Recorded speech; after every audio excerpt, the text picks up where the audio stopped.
यही सत्यता है। जाना था सुदामा को द्वारिका, पहुंच गए काशी। किसी ने बताया ब्राह्मण किस एड्रेस पे आ गए आप? द्वारिका ऐसे नहीं, ऐसे जाना है। फिर चल पड़े। 9 दिन हो गए, कुछ खाया पिया नहीं सुदामा ने। नदी आ गई मार्ग में, नाव में बैठ कर के लोग नदी को पार कर रहे थे। सुदामा विचारता है कि उतराई तेरे पास है नहीं, तैरना तुझे आता नहीं, कैसे पार करेगा? निराश होकर के एक वृक्ष के नीचे बैठ गया। सुबह से शाम हो गई। जब रात होने लगी तो सुदामा ने कृष्ण से कहा, हे कृष्ण, कैसे आऊं भैया? जहां तक आ सकता था मैं आ गया, तैरना मुझे आता नहीं, उतराई मेरे पास है नहीं, हिंसक जानवर जंगल में मुझे खा जाएंगे, मृत्यु का मुझे कोई डर नहीं है, लेकिन तेरे दर्शन किए बगैर मैं मर गया तो मुझे मलाल रहेगा कि मैं तेरा दर्शन ना कर सका। भक्त की भावना को तो भगवान ही समझते हैं। द्वारकाधीश आए और केवट का रूप धारण करके नदी के किनारे पर आवाज लगाई, अरे ओ भैया, कोई पथिक है? जाको पल्ली पार जानो हो। अकेला सुदामा बैठा हुआ था। जब 2-3 बार आवाज लगाई तो सुदामा ने आस भरी नजर से उस केवट की ओर देखा। नजर मिली, पूछा, केवट ने पल्ली पार जाना है? अरे तो आओ बैठो। क्यों? नजदीक पहुंचा सुदामा चलता हुआ, उतराई नहीं है हमारे पास।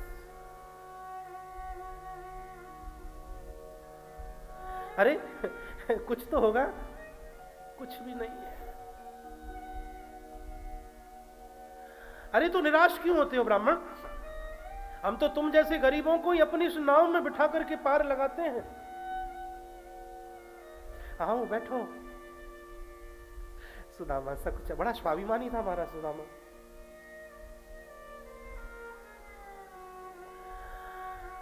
सकुचाता हुआ सुदामा जाकर के नाव में बैठ गया। हरी केवट बने हुए हैं, मल्ला बन करके नाव को चला रहे हैं। सुदामा दोनों हथेली के नीचे डंडा लगाए, थोड़ी टेक रखी है, नीचे नजर करके बैठा है, कृष्ण में मगन है, और कृष्ण ही सामने से केवट के रूप में देख रहा है। सुदामा ने नजर उठा के देखा तो केवट की नजर सुदामा पे नजर नीचे कर ली। फिर थोड़ी देर बाद देखा तो फिर केवट की नजर सुदामा पे टकटकी। अब की बार सुदामा ने पूछा, भैया ऐसे कहा देख रहे हो हमें? कुछ नहीं। कुछ तो। नाम क्या है आपका? सुदामा। कहां जा रहे हो? द्वारकापुरी। बड़ा खुश होके बोला।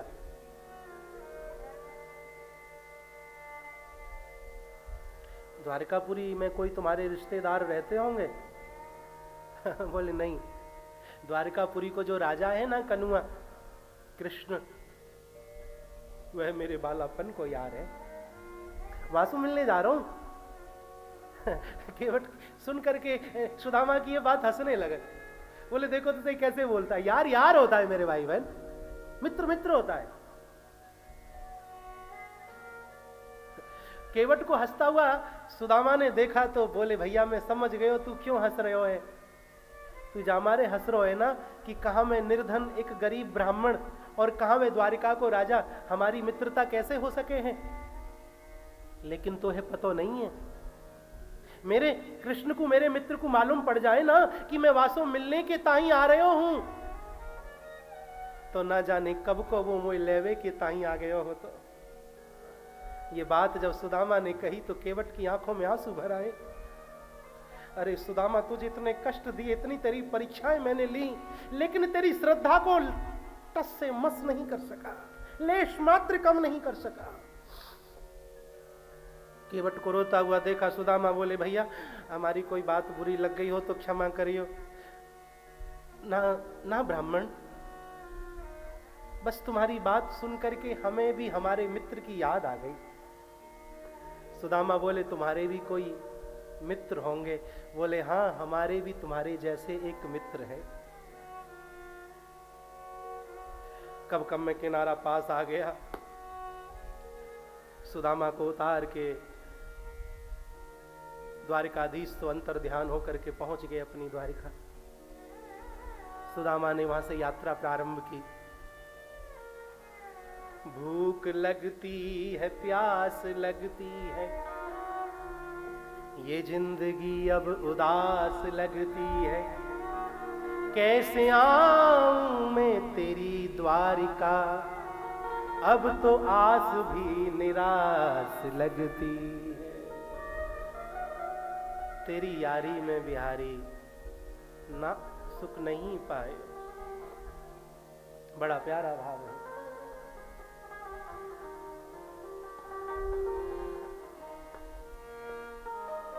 नाही पायो, नाही पायो,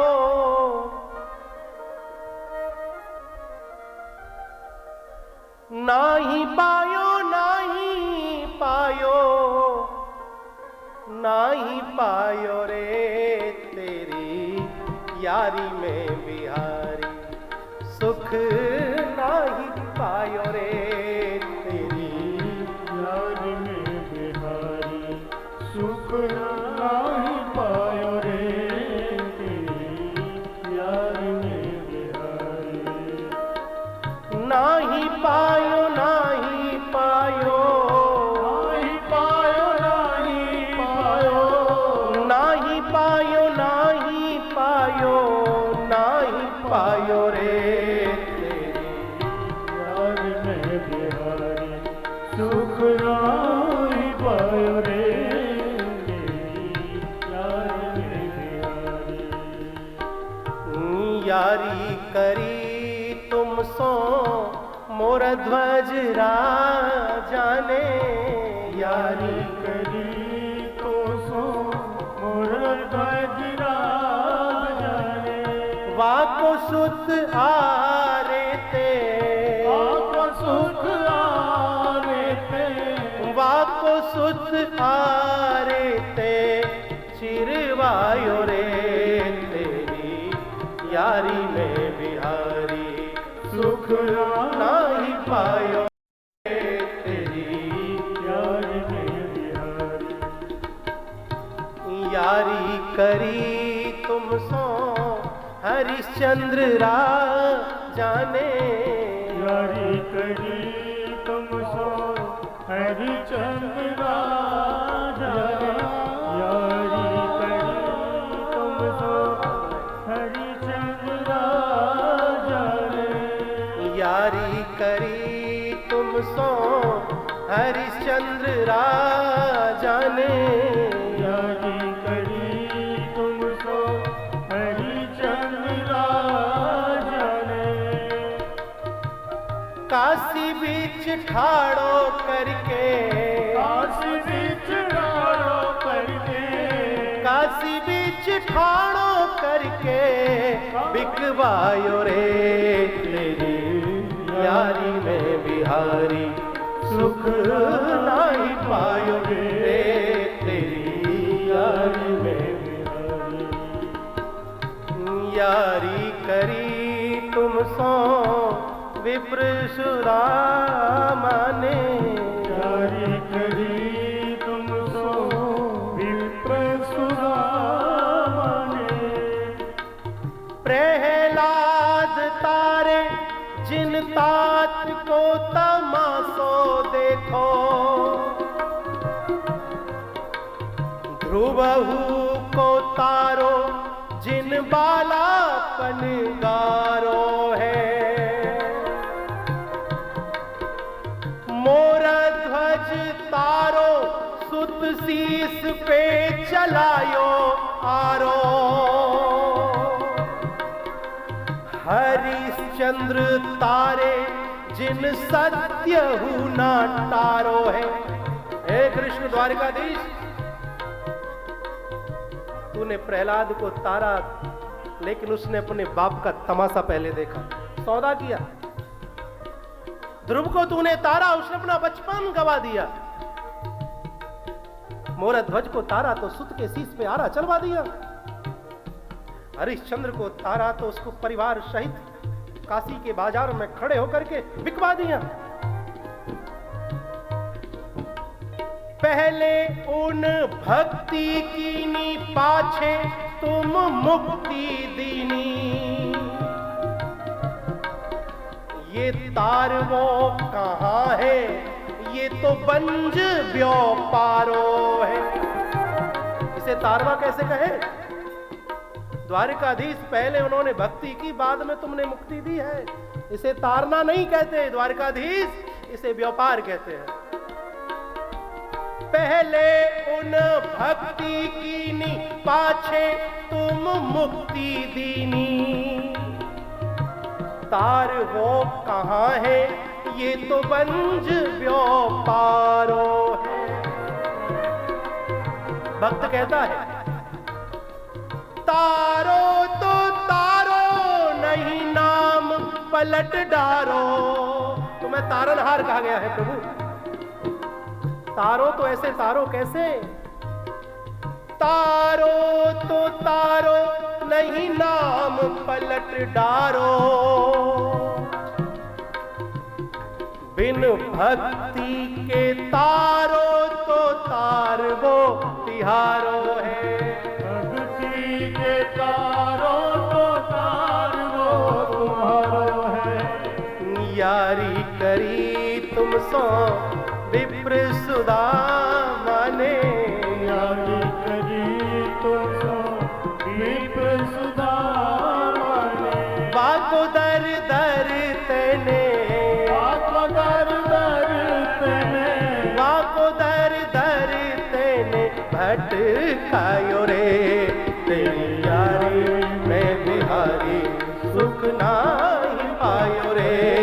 तेरी यारी में बिहारी सुख नाही पायो रे। तेरी यारी में बिहारी, तेरी यारी में बिहारी, तेरी यारी में बिहारी। गिर पड़ा सुदामा, नींद लग गई। द्वारकाधीश ने योग माया से द्वारकापुरी में सुदामा को रात ही रात में छुड़वा लिया। भोर हुई। जय और विजय नाम के दो पहरेदार थे द्वारिकाधीश के। ब्राह्मण को देखा तो दौड़ के प्रणाम किया, धक्का नहीं दिया था। दुनिया के सताए लोग यहाँ सीने से लगाए जाते हैं, दरबार में वंशी वाले के दुख दर्द मिटाए जाते हैं।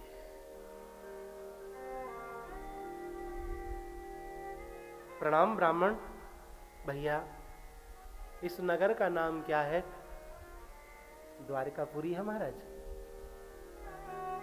नाम सुना? जिसने पराये धन को मिट्टी समझा, आज वह द्वारिकापुरी की ऊंचाई को,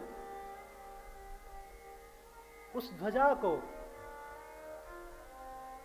उस सुंदरता को, सोने की द्वारिका निहारता है सुदामा, इस भाव से कि इसमें मेरा मित्र रहता है, इसमें मेरा द्वारिकाधीश रहता है। कहो कैसे आना हुआ? बोले भैया ये वही द्वारिका है जहां के राजा कनुआए कृष्ण है। ऐसे मत बोलो, यहां उनका नाम बड़े अलंकारों से लिया जाता है, द्वारिकाधीश कहा जाता है उन्हें। बताओ क्या काम था? मिलना था।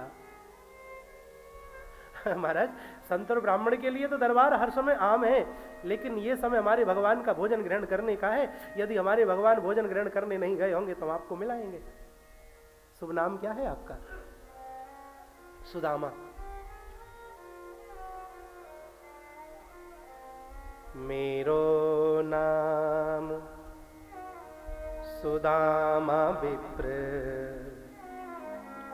मनमोहन सो यारी है। द्वारे खड़ोवा को यार तुम कर दो खबर हमारी है। सज्जनों, द्वारपालों को बताया जाकर के कहना कि बचपन का मित्र सुदामा दरवाजे पर खड़ा होकर प्रतीक्षा कर रहा है। महाराज आप यहां आसन ग्रहण करिए, हम अभी गए और अभी आए। द्वारपाल दौड़े दौड़े पहुंचे। जब तक द्वारकाधीश गद्दी छोड़ चुके थे, लेकिन द्वारपालों को आता हुआ देखा तो पुनः बैठ गए। कहो द्वारपालों कैसे आना हुआ? बोले प्रभु बड़ा विचित्र ब्राह्मण दरवाजे पर आया हुआ है। शीस पगाना झगा तन पे प्रभु, जाने को आही बसों के ग्राम। धोती फटी से लटी डपुटी अरु, पाए पायन की नहीं सामा। द्वारे खड़ो द्विज दुर्बल एक, रहो चकी सो बसुधा अभिरामा। पूछत दीन दयाल को धाम, बतावत आपनो नाम सुदामा। पूछत दीन दयाल को धाम, बतावत आपनो नाम सुदामा। प्रभु दरवाजे पर एक ब्राह्मण है, सिर पे पगड़ी नहीं है, तन पे कुर्ता नहीं है, फटी धोती है, उसी को लपेटा हुआ है। एक एक हड्डी दिखाई देती है उसकी प्रभु। विवाहियां फटी हुई हैं, पांव में जूते चप्पल नहीं है। आपके इन महलों को देख करके चकाचौंध होता है, बड़ा खुश होता है। और भगवान आपका नाम उसकी जुबां पर बाद में आता है, पहले उसके नेत्रों में अश्रु भर आते हैं। हे कृपा निधान, आपका पता पूछता है, कहता है कि वह आपका बचपन का मित्र है। भगवान ने पूछा नाम क्या बताता है? भगवान बताता है कि वह आपके बालापन का मित्र है और अपना नाम वह सुदामा बताता है। भगवान द्वारकाधीश के पास पांव में जूते पहनने तक का वक्त नहीं था। नंगे पांव एक साथ दौड़ पड़े, सुदामा सुदामा। और इधर सुदामा बैठा नहीं था। द्वारपालों ने आसन दिया जरूर, लेकिन बैठा नहीं था, क्योंकि सुदामा जानता है कि जब मेरे मित्र को यह खबर लगेगी कि मैं उससे मिलने के लिए आया हूं, तो मुझे लेने के लिए द्वारपालों को नहीं भेजेगा, स्वयं दौड़ करके आएगा। आंखों में आंसू आते, बार बार सुदामा अपने आंसुओं को पोंछ लेता है। सोचता है इन आंसुओं की ना जाने पब दुनिया देख करके क्या समझेगी, क्योंकि आंसू भी तो हजारों तरह के होते हैं, हजारों तरह के ये होते हैं आंसू। अगर दिल में गम हो तो रोते हैं आंसू, खुशी में भी पलकें भिगोते हैं आंसू। इन्हें जान सकता नहीं ये जमाना, मैं खुश हूं मेरे आंसुओं पे ना जाना। मेरे भाई बहन, दौड़ करके सुदामा ने, कृष्ण ने जब सुदामा को, तो सुदामा ने प्रार्थना की, ऐ द्वारपालो,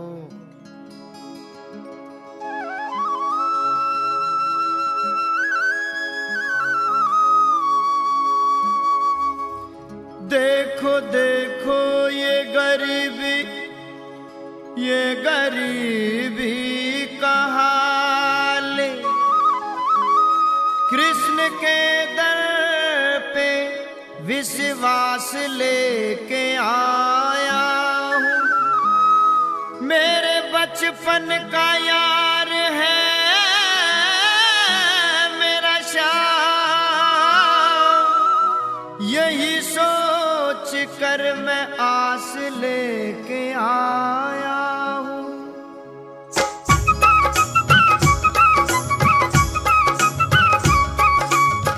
अरे द्वारपालो कन्हैया से कह दो, अरे द्वारपालो उस कन्हैया से कह दो कि दर पे सुदामा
करके कह दो तुम एक बार मोहन से जा करके कह दो कि मिलने सखावर नसीब आ गया है।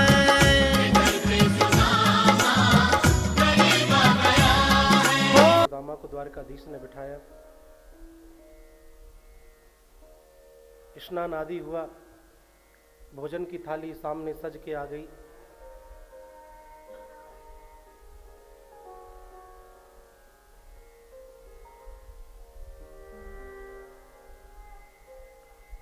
छप्पन भोग सुदामा ने अपने जीवन काल में पहली बार देखा। बड़े प्रेम से दोनों मित्र एक साथ भोजन ग्रहण करते हैं। पूछा,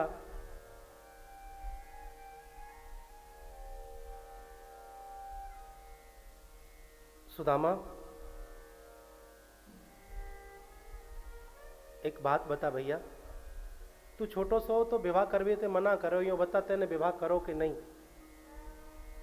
बोले भैया मन में तो नहीं, लेकिन माता पिता नहीं माने तो कर दियो।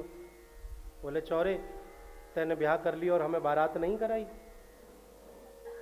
सुदामा बोले देख कन्हैया, हम बारात करानो भूल गए तो कोई बात ना, हमारा तो एक भयो, लेकिन तेरे तो 16,108 भय तो हमारी काहू बारात में याद नहीं आई। कन्हैया कहते भैया बारात होती तो कराते, काहुए कहीं से लेके आए, काहुए कहीं से लेके आई, ये सब ऐसे ही इकट्ठी करिए। तो ये बता सुदामा, भाभी ने हमारे ताई कहा भेजो। सुदामा छुपाना चाहते थे तंदुल को, लेकिन कृष्ण से क्या छुपा है। पोटली कांख में से खींच ली, 5 तरह के चावलों को देख करके द्वारकाधीश की आंखों में आंसू भर आए। एक मुट्ठी खाकर के एक लोक बिहारी बना दिया, दूसरी मुट्ठी खा के 2 लोक बिहारी बना दिया, तीसरी मुट्ठी खाकर के जैसे ही तीसरा लोक देना चाहते थे, हाथ पकड़ लिया रुक्मणी ने, प्रभु पे कच्चे का चावल है, पेट खराब हो जाएगा। रात्रि शयन किया सुदामा। भोर वेला में ही सुदामा ने द्वारकापुरी से लौटने का निश्चय कर लिया। और मेरे भाई बहन, यहां सुदामा जी द्वारकाधीश से विदाई लेते हैं। सुदामा को कुछ खबर नहीं थी कि इतना कुछ मेरे साथ में घटित हो चुका होगा। जिस कुटिया, जहां कुटिया बनी हुई थी, सुदामा ने जब लौट के वहां देखा तो वहां तो आलीशान महाराज द्वारकापुरी जैसा महल बने हुए हैं। अट्टालिका से दौड़ी दौड़ी सुशीला आई, बोले स्वामी मैं तुम्हारी पत्नी सुशीला। सुशीला को देख के सुदामा जी बोले, सुशीला ये का तेरे 2 चुटीला, और हमने कैसो लियो पंगा, हम रह गए नंगा के नंगा। बोले ये सब प्रभु की कृपा है, भगवान की कृपा है। बोले देवी तू खा सोने चांदी की रोटी, हीरे मोती की सब्जी, मैं तो अपने भगवान का भजन करूंगा। ऐसा कह करके सुदामा जी जब जाने लगे तो द्वारकाधीश प्रकट हुए। बोले अरे सुदामा, ये सब कुछ मैंने तेरे लिए ही तो दिया है, इसका तू भोग कर, तुझे मेरी माया सताएगी नहीं। तो सज्जनों, ये सुदामा चरित्र हमने श्रवण किया।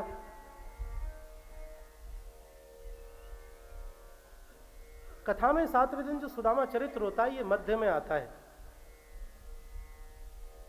और झांकी का इसीलिए मुझे यहां झांकी आने से मेरी कथा की सारी नसें हिल जाती हैं, क्योंकि जैसे आपने देखा भी होगा, मेरे को कहने की जरूरत नहीं, सुदामा जी आए, आप देख करके हंसे उन्हें।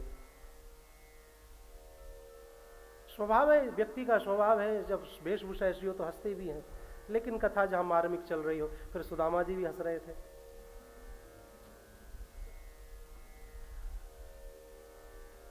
खैर मैं तो अब पूरी नहीं कर सका अपने मन की, लेकिन अगली बार तो करूंगा ही। फिर आ रहा हूं मैं तो 4 जनवरी से। परंतु मैं अधिकांशतः निवेदन यही रहता है कि मेरा स्वभाव रहता है कि मैं मन में कुछ लेकर के नहीं जाता हूं। इसीलिए मेरे मन में था कि मैंने ये बात कही नहीं राजस्थानियों से, इसीलिए आप लोगों को मैंने कही। तो ये आपका भाव है, प्रेम है, आप उत्साह से लगे हुए हैं। आपको इस चीज का भान थोड़ा ही था कि ऐसा भी हो जाएगा। इसीलिए कथा व्यास से कभी भी कुछ नया भी करें, कुछ भी प्रोग्राम आ जाए हो तो उसका थोड़ा सा सलाह करनी चाहिए और माननी भी चाहिए। तो मेरे भाई बहन, बड़ा आनंद के साथ आप उत्साह से कथा रसास्वादन कर रहे हैं। धीरे धीरे करके विदाई की बेला नजदीक आती जा रही है। और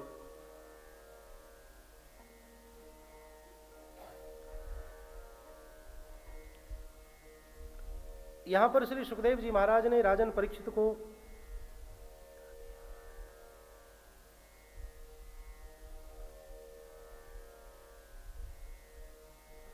ब्राह्मण के पुत्रों को जो लौटाया है, अर्जुन को यश दिलाया है, वह कथा श्री सुखदेव जी ने राजा परीक्षित को श्रवण कराई है।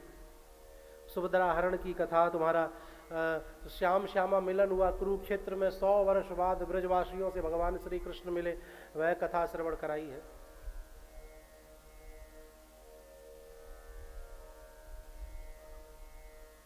एक बार की बात है, भगवान श्री कृष्ण अपने सभी यदुवंशियों को लेकर के बैठे और बोले, बेटाओ मैं तुम्हें एक बात बताना चाहता हूं कि रूप यौवन संपत्ति प्रभुत्तम विवेकता एक कंपनार्थाय किमुयत्र चतुष्टयम। रूप यौवन संपत्ति और पद, ये 4 चीजों में से भी यदि व्यक्ति के पास एक वस्तु हो और उसके पास विवेक ना हो तो वह मनुष्य अपना नाश कर लेता है। और विवेक संतों की संगत करने से मिलता है। इसीलिए संतों को सदा मेरे से बढ़ के मानना, संतों की सभा सेवा करना, पूजा करना।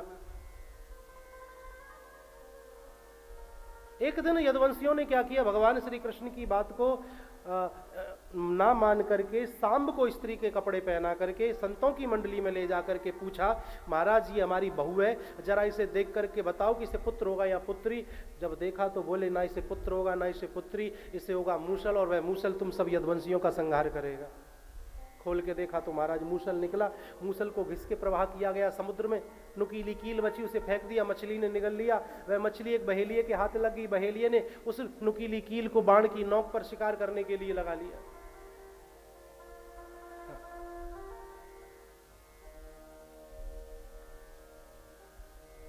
जाको प्रभु दारुण दुख देहि, ताकि मति पहले हर ले। आज यदुवंशियों ने मदिरा का पान किया, शराब पी, और जो मूसल में से एरका नाम की तीक्ष्ण घास बन गई थी, उसी घास को उखाड़ उखाड़ करके एक दूसरे पे मारना और काटना प्रारंभ कर दिया। बलराम जी तो प्रणाम करके शेषनाग रूप धारण करके समुद्र में चले गए। उद्धव और कृष्ण भगवान का बड़ा सुंदर संवाद हुआ। यहीं पर भगवान श्री कृष्ण पांव पर पांव रख करके लेटे हुए थे। जो बहेलिया था, पहले जन्म में बाली था, जिसके हाथ में ये नुकीली कील लगी थी, बाण की नोक पे लगा करके भगवान के चिन्ह को, भगवान के चरण को मृग समझ के निशाना साध दिया। और देखा जाकर के तो भगवान से क्षमा मांगी। मृषा होई मम साप श्राप कृपाला, मम इच्छा कह दीन दयाला। भगवान कहते हैं कि ये मेरी इच्छा थी, आप परेशान ना हो। अर्जुन आया, अर्जुन से कहा द्वारकापुरी समुद्र में डूबने वाली है, तो वहां से सारी रानियों को लेकर वृंदावन पहुंच। भगवान ने ही भीलों का रूप धारण करके अर्जुन से सारी रानियों को छिना लिया और अपने शरीर में समाहित कर लिया। आज अर्जुन को भी मालूम हुआ कि महाभारत युद्ध जीतना तो बहुत दूर की बात है, तू तो गांडीव तक नहीं उठा सकता था। मेरे भाई बहन, भगवान देखते ही देखते अंतर ध्यान हुए और अपने धाम को प्रस्थान कर गए। बोलिए द्वारकाधीश महाराज की जय। जय श्री राम, जय जय राम, जय जय श्री राम। सज्जनों, इसके बाद कलयुग के दुर्गुणों का वर्णन किया गया है। कलयुग का सबसे बड़ा गुण यही बताया गया, कलयुग केवल नाम आधारा, सुमिर सुमिर नर उतरहि पारा। कलयुग केवल नाम आधारा, सुमिर सुमिर नर उतरहि पारा। कलयुग का यह परम प्रतापा, मानस पुण्य होए नहीं पापा। कलयुग का यह परम प्रतापा, मानस पुण्य होए नहीं पापा। कलयुग केवल नाम आधारा, सुमिर सुमिर नर उतरहि पारा। कलयुग केवल नाम आधारा, सुमिर सुमिर नर राजन तूने मेरे से हजारों प्रश्न पूछे, अब मैं तेरे से एक प्रश्न पूछना चाहता हूं, बता तेरी मृत्यु होगी? परीक्षित हाथ जोड़ करके कहता, गुरुदेव जब मेरा जन्म ही नहीं हुआ तो फिर भला मेरी मृत्यु कैसे हो सकती है? बोले राजन धन्य है, तूने मन लगा करके कथा को श्रवण किया है, मैं चलूं? समय हो गया रे गुरुदेव। सुखदेव जी की विदाई। तक्षक सर्प के दंश से परीक्षित की मृत्यु, लेकिन उससे पहले ही मुक्ति हो चुकी थी। जन्मेजय ने सर्प यज्ञ किया, आस्तिक मुनि ने आकर के सर्प यज्ञ को रोका है। इसके बाद माया का प्रलय जो मार्कंडे ने देखा, वह सूत जी महाराज ने शौनकादि ऋषियों को सुनाया। करारविंदेन पदारविंदम मुखारविंदेन विनवेशयन्तम् वटस्य पत्रस्य पुटे शयानम बालम मुकुंदम मनसा स्मरामि। वट का पत्र है जल पर, पृथ्वी जल को में डूब चुकी है। वट का पत्र पर कृष्ण बाल रूप में अपने पांव के अंगूठे का रसास्वादन कर रहे हैं। जब कृष्ण ही अपने पांव के अंगूठे का रसास्वादन कर रहे हैं तो हमें भी शिक्षा मिलती है कि हमें भी भगवान के चरणों की भक्ति करके अपने जीवन को कृत कृत धन्य धन्य कर लेना चाहिए। सज्जनों, जिन्होंने 7 दिन लगातार भागवत जी की कथा नहीं सुनी, किसी कारण बस छूट गई, वह 2 मिनट के लिए मन लगा करके इन शब्दों पर ध्यान जरूर दें। पहले मेरे साथ 3 बार बोली, हरे नमः हरे नमः हरे नमः हरे नमः हरे नमः। हरे नमः। संक्षिप्त भागवत प्रारंभ होती है। प्रथम स्कंद में सुखदेव परीक्षित जन्म, कुंती की स्तुति, भीष्म स्तुति और संतों की सभा में श्री सुखदेव जी के आगमन की कथा कही गई है। बोलिए श्रीमद् भागवत महापुराण की जय। द्वितीय स्कंद में सद्यो मुक्ति क्रम मुक्ति का वर्णन है, ब्रह्मा जी की उत्पत्ति का वर्णन है, चतुर्श्लोकी भागवत का भी वर्णन किया गया है। बोलिए श्रीमद् भागवत महापुराण की जय। तृतीय स्कंद में विदुर मैत्रेयी संवाद है, कपिल देव भूति संवाद है, हिरणाक्ष के वध की कथा है, आदि का वर्णन है। बोलिए श्रीमद् भागवत महापुराण की। चतुर्थ स्कंद में सती चरित्र, ध्रुव चरित्र, ध्रुव जी के वंश का निरूपण किया गया है। पंचम स्कंद में प्रियव्रत चरित्र, जड़ भरत चरित्र और 28 प्रकार के नरकों का वर्णन किया गया है।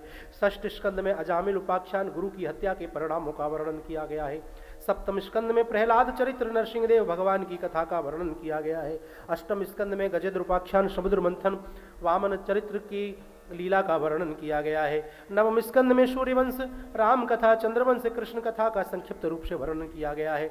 दसम स्कंद में भगवान कृष्ण की बाल लीलाओं का वर्णन, गोकुल लीला, वृंदावन लीला, द्वारका लीला आदि का वर्णन किया गया है। एकादश स्कंद में नवयुगर्ष संवाद, कृष्ण उद्धव संवाद, यदुवंशियों को श्राप लगने की कथा और भगवान के स्वधाम के गमन की कथा का वर्णन किया गया है। बोलिए श्रीमद् भागवत महापुराण की। द्वादश स्कंद में कलयुग के द्रोणों का वर्णन किया गया है, नाम महिमा का वर्णन किया गया है। परीक्षित को अंतिम उपदेश, तक्षक सर्प के दंश से राजा परीक्षित की मृत्यु और उसकी मुक्ति, जन्मेजय का सर्प यज्ञ करना, आस्तिक मुनि कहा करके उन्हें सर्प यज्ञ को रोकना और मार्कंडेय द्वारा माया के प्रलय आदि का वर्णन किया गया है। बोलिए श्रीमद् भागवत महापुराण की जय। जिस प्रकार शंकर वैष्णवों में शंकर श्रेष्ठ है, वैष्णवा नाम यथा शंभु, उसी प्रकार नदियों में गंगा श्रेष्ठ है, देवताओं में भगवान श्री कृष्ण श्रेष्ठ हैं और पुराणों में श्रीमद् भागवत महापुराण को श्रेष्ठ बताया गया है। जो ज्ञान भक्ति वैराग्य की त्रिवेणी में भागवत में अवगाहन करता है, उसका कल्याण, उसके पितरों का कल्याण, उसके पूर्वजों का भी उद्धार भागवत की कृपा से धर्म प्रेमी हो जाता है।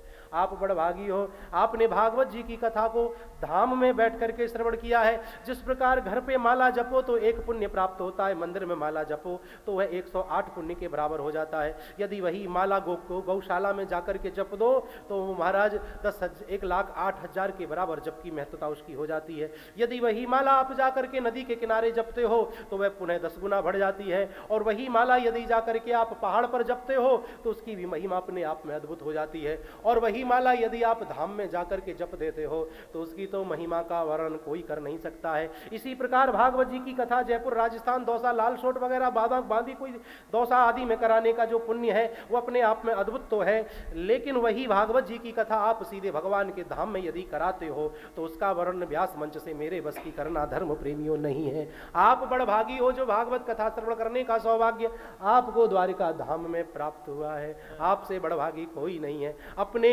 अपने अपने भाग्य पर आपको गर्व करना चाहिए। अपने पूर्वजों का आपको हृदय से धन्यवाद करना चाहिए। अपने पितरों का आपको हृदय से धन्यवाद करना चाहिए जिन्होंने ऐसे सुंदर पुण्य किए। उन पुण्यों के प्रतापवश आप धाम में बैठ करके एक ब्रजवासी के द्वारा, वृंदावन वासी के द्वारा श्रीमद् भागवत महापुराण की कथा का श्रवण पान करा पाए। हमारा कैसा सौभाग्य कि जो कथा के यजमान भी रहे उनके भी नाम भगवान के नाम से मिलते जुलते रहे। ये भी अपने आप में बड़ी अद्भुत बात रही। एक बार जोरदार तालियों से आप सभी का हम बहुत बहुत स्वागत करते हैं।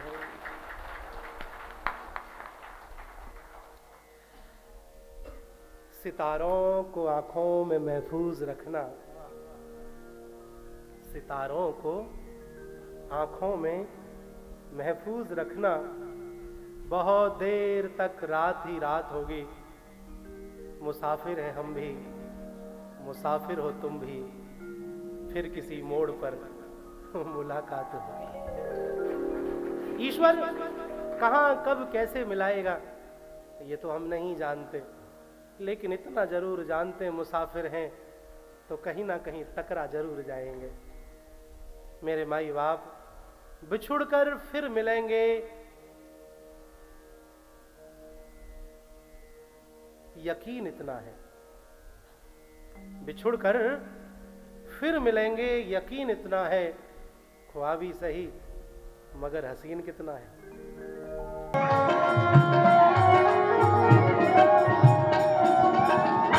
भूल से जाकर पूछो छाए हैं कितनी बार। भूल से जाकर पूछो छाए हैं कितनी बार।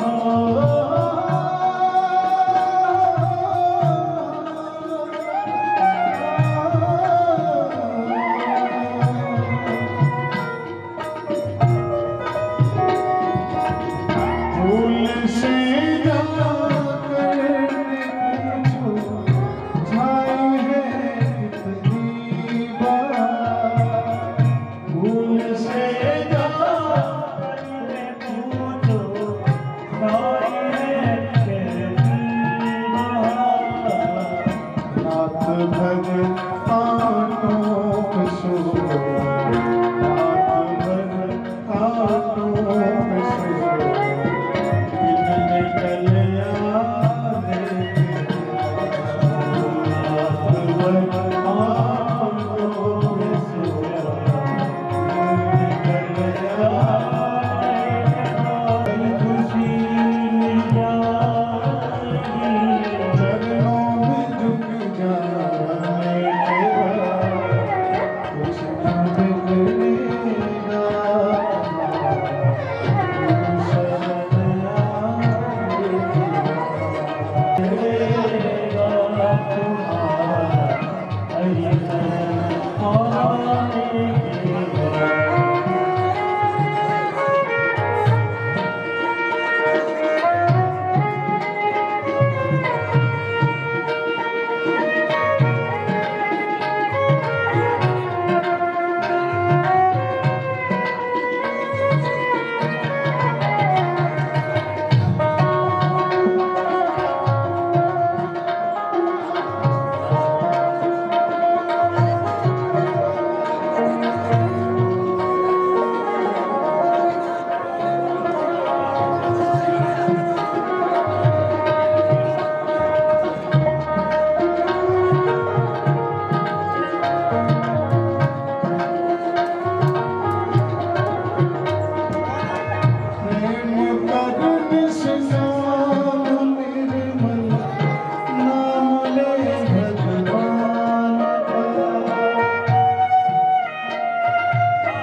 एक एक जोड़ा भक्ति बताते रहें और व्यासपीठ पर महाराज जी से आशीर्वाद प्राप्त करते रहें।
परिक्रमा ना लगाएं, केवल व्यास मंच पे आशीर्वाद देकर दक्षिणा चढ़ाकर ही आप जाएं।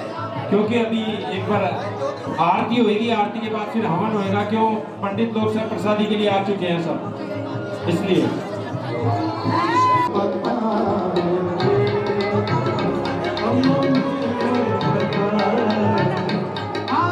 लागे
बाजे रे मुरलिया देखो बाजे रे पैजनिया, बाजे रे मुरलिया देखो बाजे रे पैजनिया।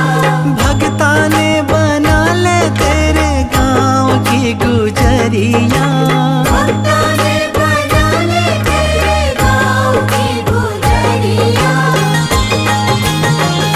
वो करते बनवारियों काम, वो कर दे बनवारियों काम, तेरो काई लागे, तेरो काई लागे। होकर शाम की दीवानी राधा रानी नाचे, होकर शाम की दीवानी राधा रानी नाचे। ओ मीठी मीठी मेरे सांवरे की मुरली बाजे, प्यारी बंसी बाजे।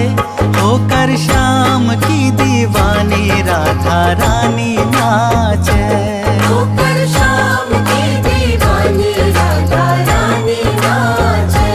होकर शाम की दीवानी राधा रानी नाचे, होकर शाम की दीवानी राधा रानी नाचे।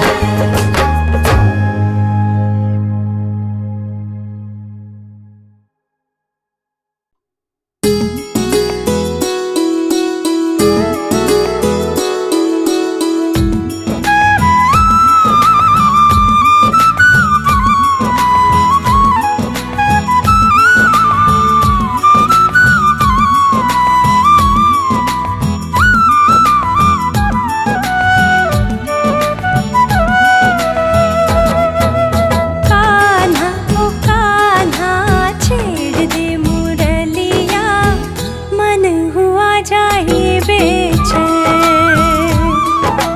कान्हा ओ कान्हा छेड़ दे मुरलिया, मन हुआ जाए बेचैन। राह तेरी देखूं दिन रैन, राह तेरी देखूं दिन रैन, मन हुआ जाए बेचैन। ओ कान्हा छेड़ दे मुरलिया, मन हुआ जाए बेचैन।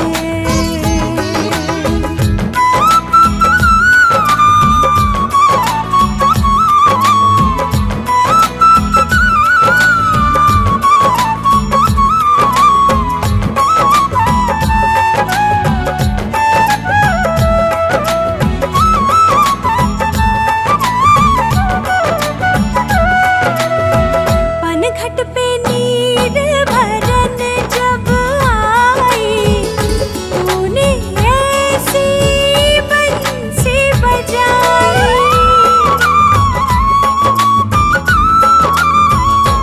ओ हाथों से घट छूटा यमुना में, हो गई रह के खुद से पराई। लत बंसी की तूने ऐसी लगाई, सुने बिन पाऊं नहीं चैन। कान्हा ओ कान्हा छेड़ दे मुरलिया, मन हुआ जाए बेचैन।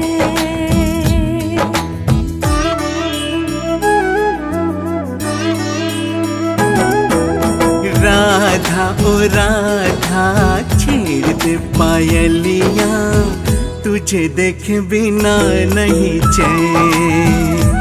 ओ राधा छेड़ दे पायलिया, तुझे देखे बिना नहीं चैन। राह तेरी देखूं दिन रैन, राह तेरी देखूं दिन रैन, तुझे देखे बिना नहीं चैन। ओ राधा छेड़ दे पायलिया, तुझे देखे बिना नहीं चैन।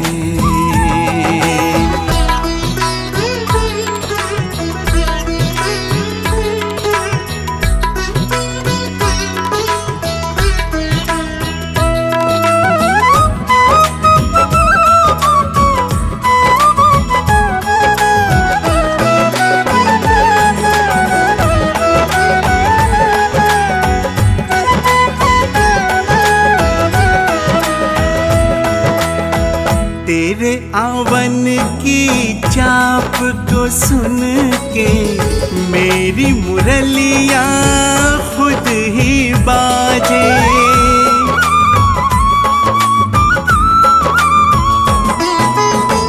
बंसी पे उंगलियाँ खुद ही नाचे, तान मधुर राधा की साजे। हर पल राधा तेरा दर्शन चाहे, कान्हा के ये व्याकुल नैन। राधा ओ राधा छेड़ दे पायलिया हो, तुझे देख बिना नहीं चैन।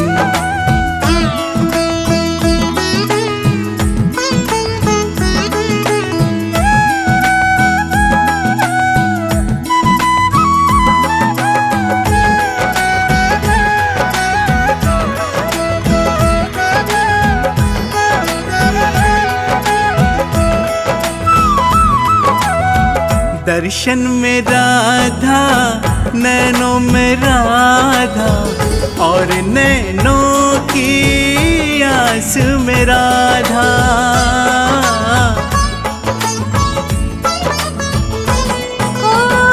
तान मुरलिया की छेड़ के कान्हा, हर ले राधा की हर बाधा।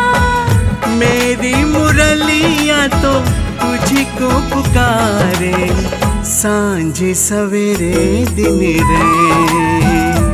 हो राधा ओ राधा छेड़ दे पायलिया, तुझे देख बिना नहीं चैन। ओ कान्हा छेड़ दे मुरलिया, मन हुआ जाए बेचैन। छेड़ दे पायलिया, छेड़ दे मुरलिया, छेड़ दे पायलिया, छेड़ दे मुरलिया, छेड़ दे पायलिया, छेड़ दे मुरलिया।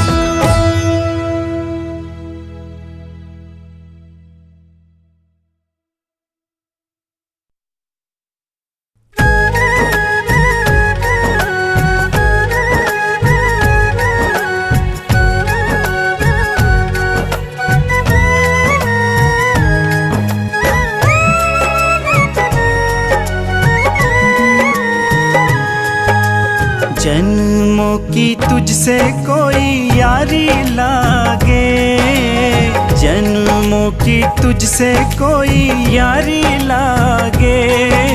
कन्हैया तेरी मूरत बड़ी प्यारी लागे, कन्हैया तेरी मूरत बड़ी प्यारी लागे। सांवली सलोनी मनोहारी लागे, सांवली सलोनी मनोहारी लागे। कन्हैया तेरी सूरत बड़ी प्यारी लागे, कन्हैया तेरी सूरत बड़ी प्यारी लागे। प्यारी लागे बड़ी ही न्यारी लागे, प्यारी लागे बड़ी ही न्यारी लागे। कन्हैया तेरी मूरत बड़ी प्यारी लागे। जन्मों की तुझसे कोई यारी लागे, कन्हैया तेरी मूरत बड़ी प्यारी लागे, कन्हैया तेरी मूरत बड़ी प्यारी लागे।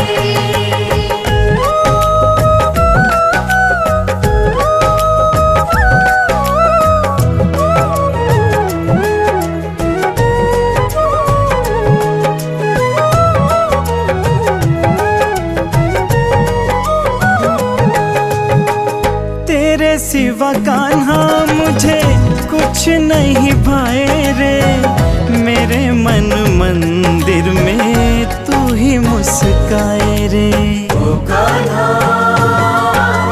ओ कान्हा।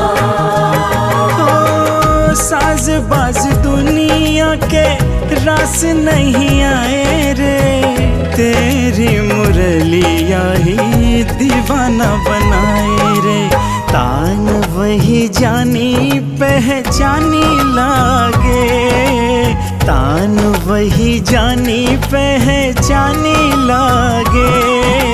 कन्हैया तेरी बंसी बड़ी प्यारी लागे, कन्हैया तेरी बंसी बड़ी प्यारी लागे।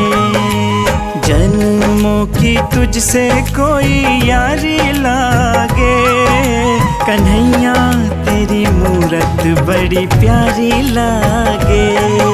कन्हैया तेरी मूरत बड़ी प्यारी लागे।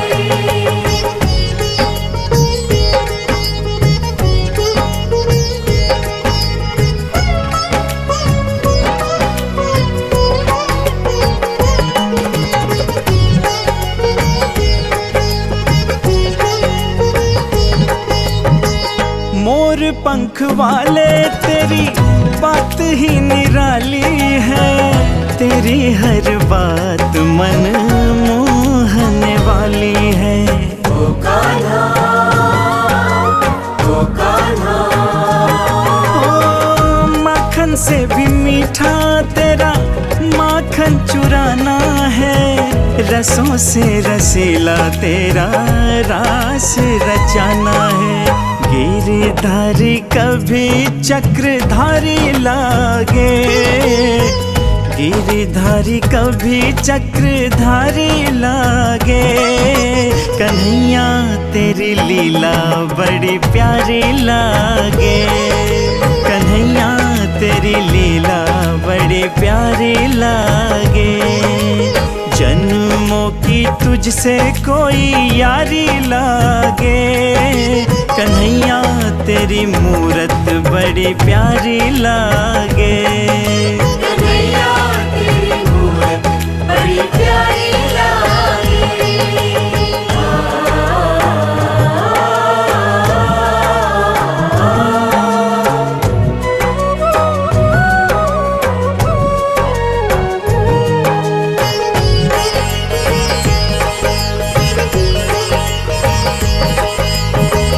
माटी की ये काया तो तू बनाता मिटाता है, काया के ही कोने में तू छुप के बैठ जाता है। ओ कान्हा, ओ कान्हा। ओ तू ही सखा तू ही बंधु तू ही विधाता है, ओ कन्हैया तुझसे मेरी आत्मा का नाता है। दुख से ये मन जब भारी लागे, दुख से ये मन जब भारी लागे। कन्हैया तेरी भक्ति बड़ी प्यारी लागे, कन्हैया तेरी भक्ति बड़ी प्यारी लागे।